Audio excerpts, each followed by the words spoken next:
Un giorno di sciopero, un giorno in cui si ferma la sanità per non doverla fermare per sempre.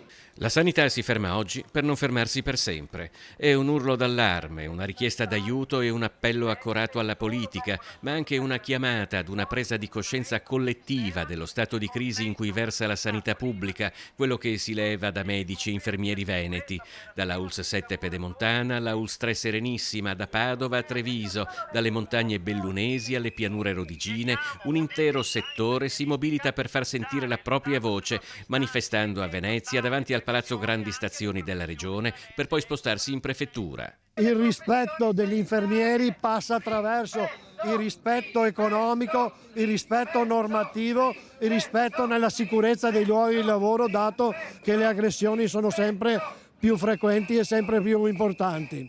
Le sempre più frequenti aggressioni in corsia o al pronto soccorso sono causate, secondo infermieri e medici, anche dall'ansia e dall'esasperazione di pazienti che si sentono lasciati in balia di se stessi, trascurati da un personale sanitario che invece sta facendo i salti mortali per colmare le carenze di organico. Lo stipendio mediamente è sui 1.500-1.600 di stipendio, anche se si riesce a guadagnare facendo purtroppo un lavoro in più, che comunque noi la chiamiamo un lavoro di spremitura ulteriore del lavoro, quali lo straordinario, sono molto tassati, per cui lo stipendio rimane sempre basso. Secondo le prime stime, lo sciopero di medici e infermieri si attesterebbe in media attorno al 70%. Frustrazione e delusione sono fortissimi in entrambe le categorie.